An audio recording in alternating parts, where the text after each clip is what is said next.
The silence of Willow Creek at 6:00 a.m. used to be a sacred thing. It wasn't the deep, desolate silence of the wilderness, but the gentle, comforting quiet of a mature suburban neighborhood just beginning to stir. Birds chirped their first hesitant notes, the distant hum of an early delivery truck was a mere whisper, and the aroma of dew-kissed grass wafted through my open window. For 48 years, I, Maura Kessler, had found solace in this rhythm.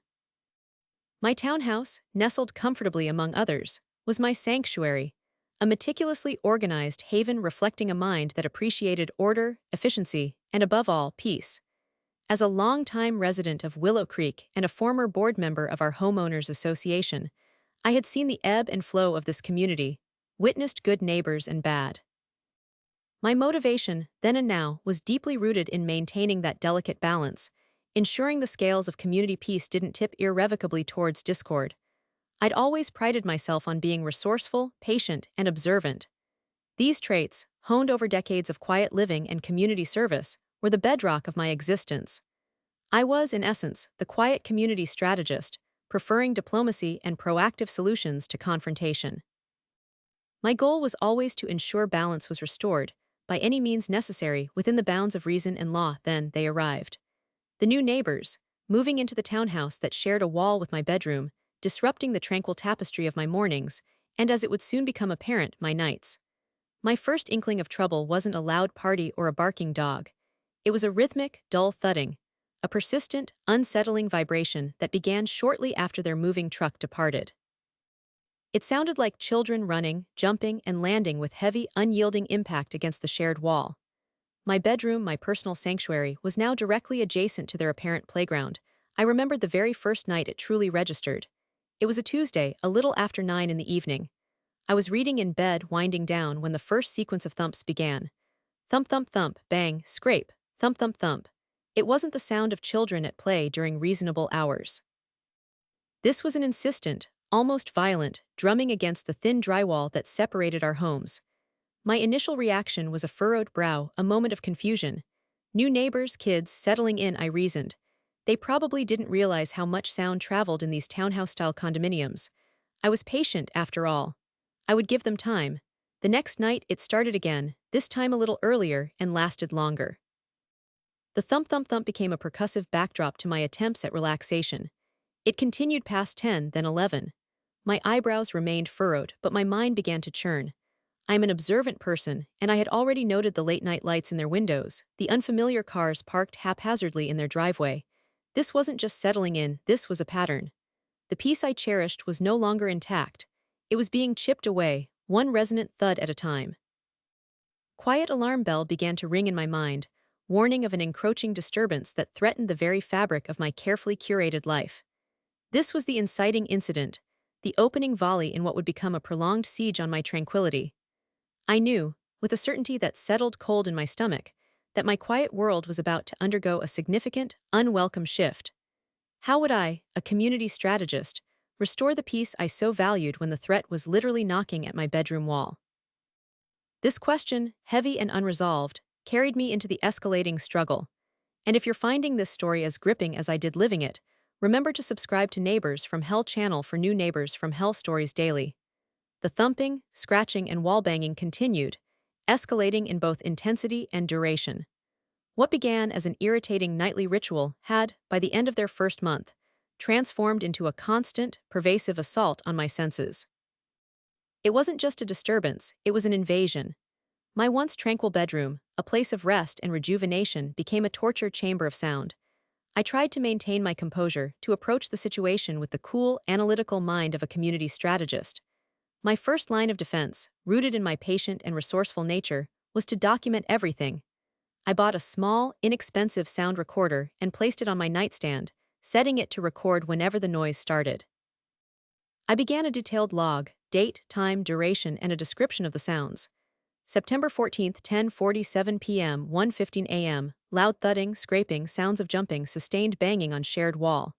September 15th, 9:30 p.m., 12:40 a.m., high-pitched yelling followed by aggressive thudding, sound of furniture scraping. The sheer volume of entries quickly became disheartening. It was undeniable. This was not a temporary phase. This was their baseline. My next step was to try the amicable approach, a cornerstone of my conflict resolution philosophy. I penned a polite, carefully worded note. It explained the shared wall, the sounds that traveled, and gently requested a consideration of noise levels, especially late at night. I signed it simply, a concerned neighbor. I slipped it under their door late one afternoon, hoping for an immediate improvement, a sign of understanding. There was no improvement. In fact, it seemed to worsen. The thumping grew louder, more defiant, as if my polite plea had been perceived as a challenge. My patience, a well I thought bottomless, began to show cracks. I tried knocking on their door one evening, after nearly an hour of incessant banging had begun to make my head throb. I waited for several minutes, hearing the sounds inside, but the door remained stubbornly shut. I knocked again, firmer this time. Silence fell from within their unit, an abrupt, suspicious quiet. Then I heard hurried whispers, and the thudding resumed, louder than before, as if to mock my attempt at direct communication. My resourceful nature prompted me to explore other avenues. I reviewed the Homeowners Association covenants. As a former board member, I knew them intimately. Our bylaws contained clear clauses regarding noise disturbances, especially between the hours of 10 p.m. and 7 a.m. This was my leverage. I meticulously compiled my noise log, highlighting the violations. My next call was to the management company that handled our homeowners association. "Hello, my name is Maura Kessler. I live at 123 Elm Street," I began, my voice steady, though my frustration buzzed just beneath the surface. "I'm calling to report a persistent noise disturbance from my next-door neighbors, 125 Elm Street." The representative, a young woman named Brenda, listened politely. I outlined the history, the notes, the knocking, the escalating nature of the problem, and referenced the specific bylaw sections. I sent her copies of my detailed noise log. Brenda assured me they would send a formal letter to the new residents, reminding them of the community's noise policies. A glimmer of hope flickered within me. Surely a formal letter from the Homeowners Association would get their attention. This was the correct, strategic approach after all. It had worked countless times before. It did not work. The letter arrived at their doorstep, and the thumping in response seemed to gain a new, aggressive resonance. It was as if they were deliberately amplifying their defiance. My sleep suffered dramatically. I found myself waking up multiple times a night, jolted awake by a sudden, jarring crash against the wall, or the relentless thump-thump-thump that felt like it was directly inside my skull. My mind, usually sharp and clear, felt foggy, perpetually teetering on the edge of exhaustion. The bags under my eyes became permanent fixtures, and my daily energy levels plummeted. I began to resent coming home, dreading the onset of night, knowing what awaited me. My sanctuary had become a source of anxiety. My patience, once my greatest asset, was now being tested to its absolute limit. I made more calls to the Homeowners Association, each conversation laced with increasing urgency on my part and decreasing enthusiasm on theirs. Brenda's reassurances grew hollow. "We've sent another letter, Maura. We've tried contacting them by phone. They're simply not responding." It was a bureaucratic stalemate, and I was the one suffering. One afternoon, I was finally presented with a rare opportunity. I was backing my car out of my driveway, heading to the grocery store, when the neighbor, the woman, emerged from her front door. It was the first time I'd seen her outside, truly seen her, since they moved in. She was a tall woman with sharp features and an expression that seemed permanently set in a sneer. My heart pounded, but I knew this was my chance. I stopped my car and put it in park. "Excuse me," I called out, trying to keep my voice level and calm. "I'm Maura Kessler, your next-door neighbor." She paused, her hand on her car door handle, and slowly turned. Her eyes, dark and unyielding, fixed on me. She said nothing. "I wanted to talk about the noise," I continued, gesturing vaguely towards our shared wall. "There's a lot of thumping and banging on the wall, especially late at night. It's really disrupting my sleep. I've sent notes, and the Homeowners Association has also contacted you." Her face contorted, and then she exploded. "What noise? We don't make any noise. You're bothering us. Leave us alone. We don't want to talk to you." Her voice was shrill, laced with a venom I had never encountered from a neighbor. She began to advance towards me, her hands balled into fists, her body language aggressive. "If you don't stop bothering us, I'll call the police." I was stunned into silence, my mouth agape. My diplomatic approach, my carefully constructed desire for peaceful resolution, had just been met with unadulterated hostility. I quickly put my car in reverse, backing out of my driveway and speeding away, my hands gripping the steering wheel, my heart hammering against my ribs. I couldn't believe what had just transpired. 3 days later, the doorbell rang. I opened it to find two police officers standing on my porch. My stomach dropped. Maura Kessler, one of them asked, his voice neutral. Yes, that's me. We received a complaint from your neighbor, Ms. Sanchez, alleging harassment and disturbing the peace. My jaw clenched. A false police report. This was beyond a simple noise dispute. This was malicious.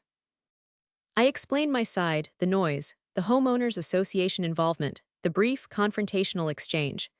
I showed them my noise log, carefully compiled evidence of their disruption, not mine. The officers listened, nodding occasionally, but their expressions remained unreadable. They advised both parties to avoid direct contact and suggested continuing to work through the homeowners association. They left, and a profound sense of helplessness washed over me. The very system designed to protect citizens was being weaponized against me, based on lies. This incident, the false police report, plunged me into the deep abyss of frustration and despair. My methodical, strategic approach had failed. My patience was being misinterpreted as weakness. My efforts to maintain peace were being met with outright aggression and deceit. I felt trapped. Sleep became a luxury, my home a battleground, my very sanity under siege. My resourceful nature felt stymied, my observance only feeding my growing paranoia, and my patience was bleeding into a dangerous, simmering rage. Every night, the thudding began again, a mocking drumbeat echoing their victory. I was at rock bottom, truly on the precipice of losing not just my peace, but myself. I desperately needed a new strategy, one that transcended polite requests and bureaucratic processes. Subscribe to Neighbours From Hell channel for new Neighbours From Hell stories daily, because the struggle was about to get much more intense. The months that followed the false police report were a blur of sleep deprivation, mounting anxiety, and a deepening sense of siege. The noise from the Sanchez residence became a constant, suffocating presence in my life. It was no longer just the children, it was the entire family. I heard the blare of a television at all hours, the woman's piercing voice yelling, the man's deep, guttural shouts, interspersed with the unsettling sounds of objects being thrown and then crashing against the shared wall. They were in the stark reality of my experience, the neighbors from hell, and my world had become their personal inferno. My patience, once my strongest suit, had frayed to a thin, brittle thread. My methodical approach had yielded nothing but further harassment. The homeowners association, despite my incessant calls and detailed documentation, seemed to have run out of options.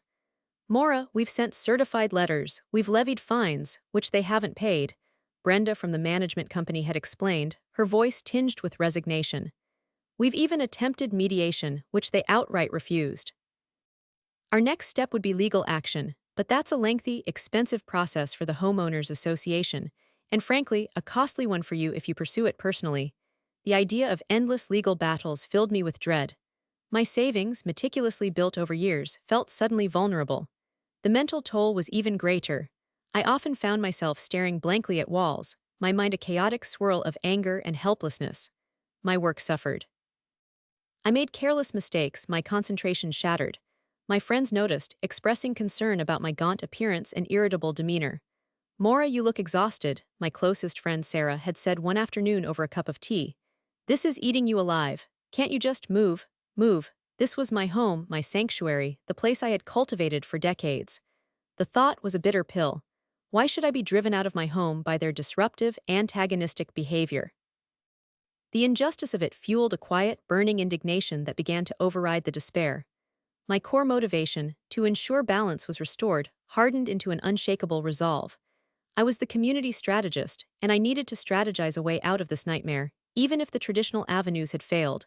My observance became hyper-focused. I didn't just record the sounds, I started watching their patterns. My bedroom window overlooked their driveway, which sat right next to mine.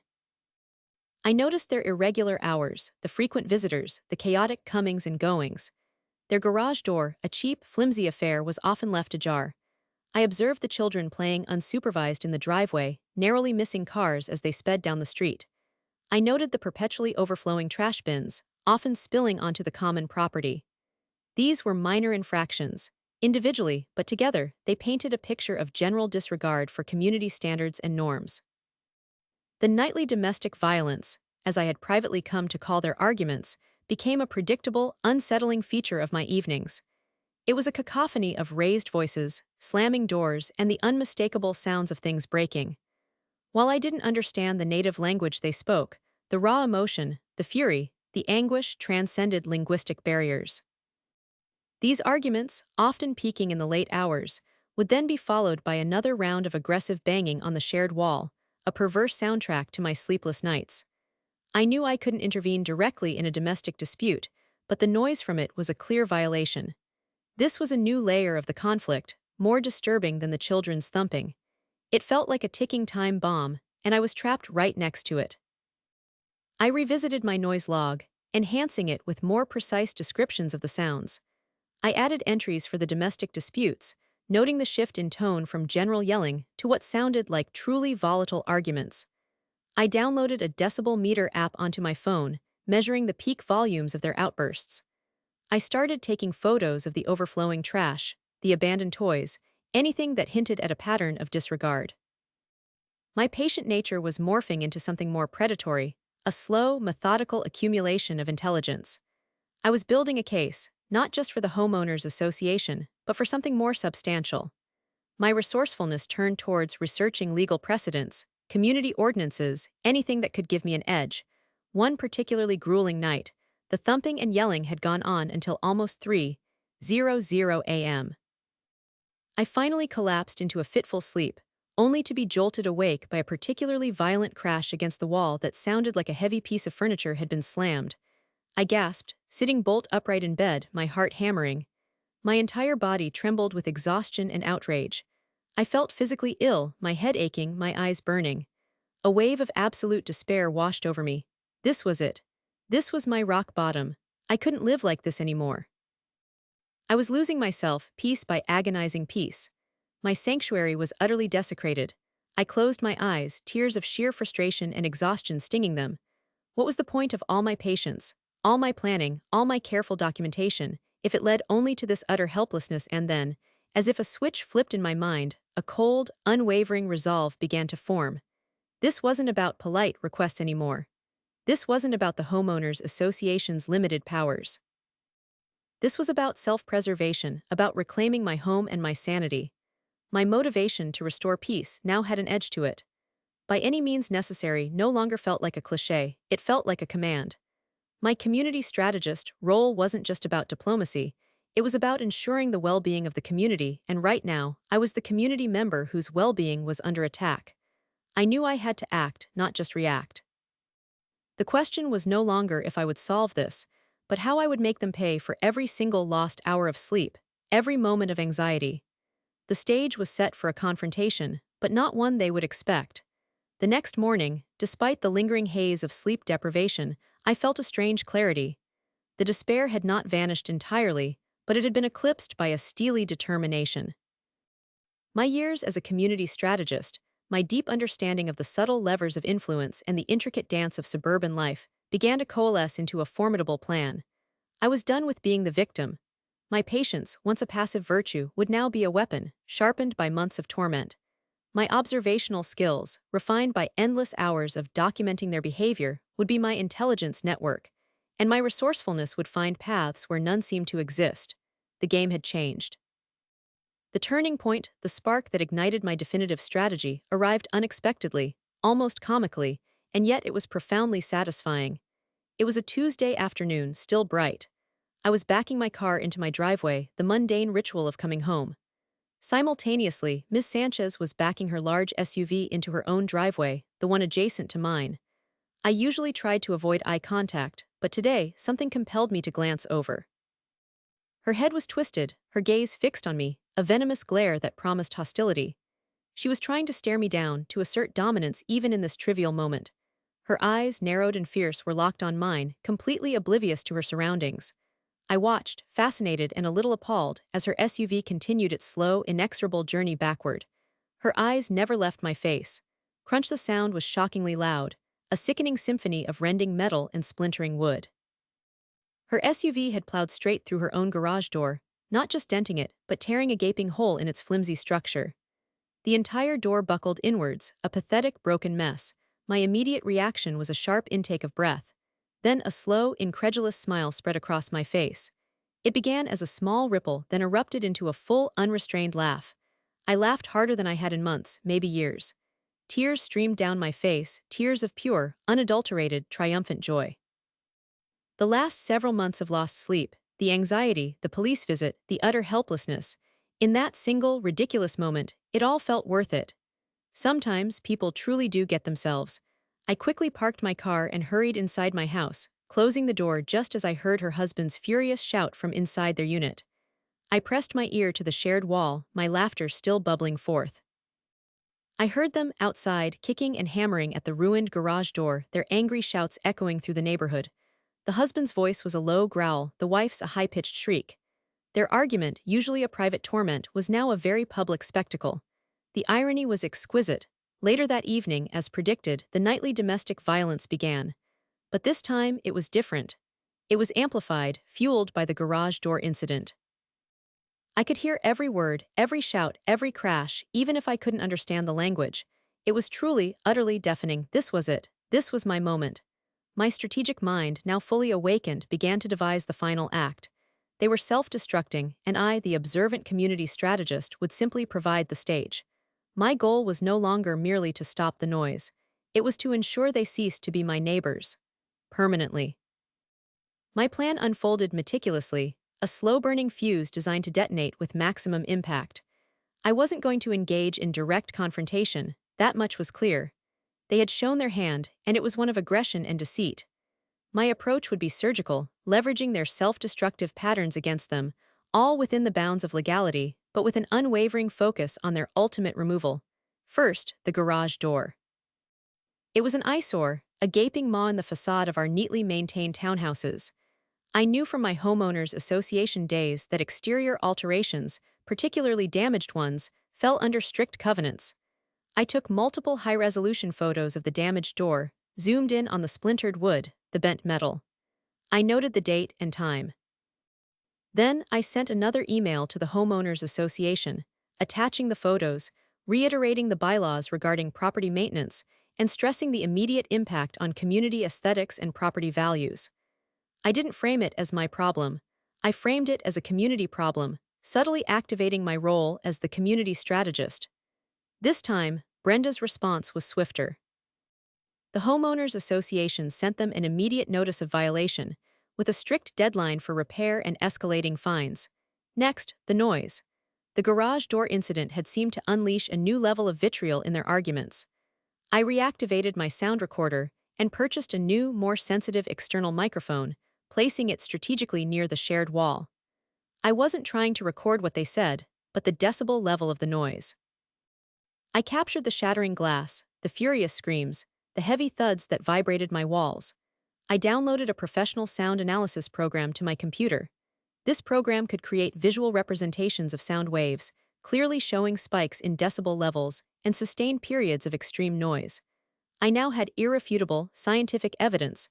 I also began to observe their comings and goings with even greater diligence.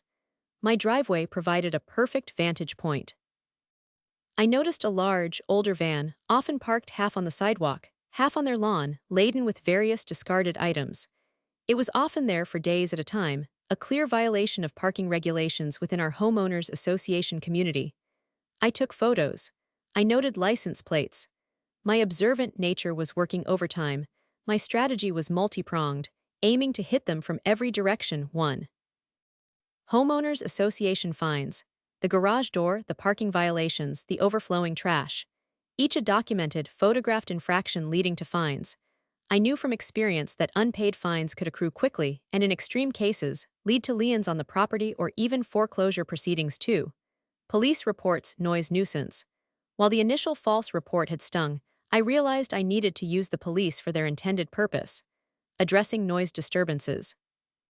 I started calling the non-emergency line, not every time, but strategically, during the absolute worst of their late-night meltdowns. I would reference my ongoing noise log, my decibel readings.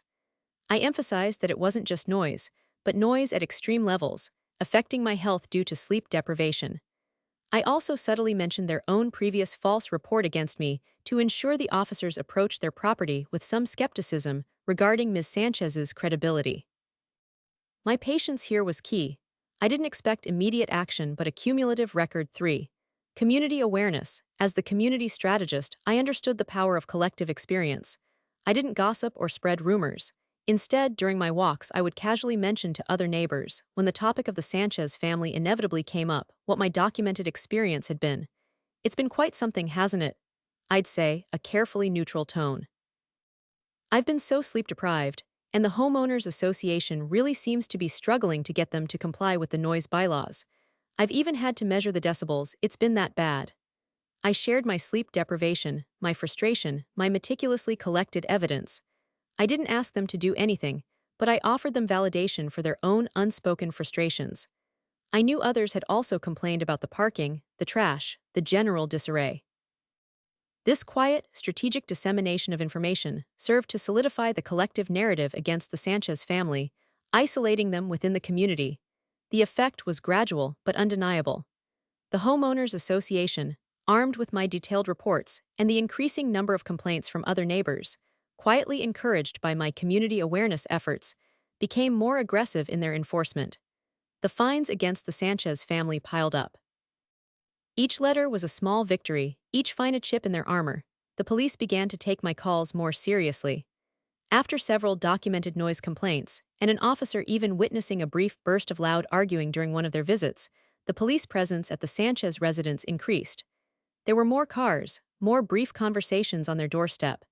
I never saw an arrest, but I saw the looks on the officers' faces: irritation, frustration. We're tired of being called out for the same repeat offenders. The constant tension within the Sanchez household was palpable. Their arguments, already a nightly occurrence, grew more frequent and more intense. The garage door remained unrepaired for weeks, a testament to their financial strain or sheer defiance. The community, once tolerant, was now openly resentful. Whispers turned into quiet conversations, and people started actively avoiding their section of the street. Their isolation was complete. Then came the final blow, not from me directly, but from their own doing, facilitated by my meticulous documentation. One particularly violent argument, late on a Friday night, escalated into sounds of furniture being thrown, followed by a woman's terrified scream and then a sudden, sickening silence. My decibel meter had peaked at an alarming level. This time I didn't hesitate. I called 911, not the non-emergency line. "My neighbors are having a violent domestic dispute," I stated calmly, my voice steady, though my heart was pounding. "They're screaming, crashing, and I heard a very distressing cry. I have a history of documented noise complaints, and this is far beyond noise. I'm genuinely concerned for the safety of the individuals inside." The response was immediate. Sirens screamed down the street within minutes. Police cars, lights flashing, converged on the Sanchez residence. This time, they didn't just talk. I heard raised voices, then the sound of a door being forced open. I stayed at my window, watching. It felt like an eternity. Eventually, I saw the man, Mr. Sanchez, being led out in handcuffs, his face contorted in rage. Ms. Sanchez followed, her eyes red, her shoulders slumped. The children, wide-eyed and terrified, were taken by Child Protective Services later that night. The silence that followed was profound, deeper, and more welcome than any I had ever experienced. It was the silence of a battle won, a siege lifted. The next few days were surreal. The Sanchez home was quiet, eerily so. A for sale sign appeared in their front yard within a week, put up by the bank, I later learned, due to accumulated homeowners association fines and an unpaid mortgage. They were gone. Evicted. Forced out by their own self-destructive behavior, meticulously documented and strategically leveraged by me. Justice, it seemed, had finally been served, not by my direct revenge, but by their own undoing, nudged along by a patient, observant, and resourceful community strategist. The feeling was not one of gloating, but of profound relief and vindication. My home was my sanctuary again. Willow Creek's peace was restored. The air in my bedroom now hums with the familiar quiet of my chosen life. Birds chirp their morning songs, the distant hum of traffic is a mere whisper, and the only thumping I hear is the steady beat of my own contented heart. My sleep is deep and uninterrupted. The scars of the past months remain, a reminder of the fragility of peace, but also of the quiet power of perseverance and strategic thinking. I am still Maura Kessler, 48, from Willow Creek, Maryland. Still resourceful, still patient, perhaps a little less naive, and ever observant. My role as the community strategist had proven more vital and more impactful than I could have ever imagined. It was a costly battle, in terms of my peace of mind and the emotional toll, But the victory was complete, and the balance had been restored. The new neighbors who moved in a few months later were a young couple with a newborn. The occasional cry of a baby, the gentle murmur of lullabies, these were sounds of life, of hope, sounds that fit perfectly within the fabric of our community. And it was a beautiful, peaceful sound. Subscribe to Neighbors from Hell channel for new Neighbors from Hell stories daily.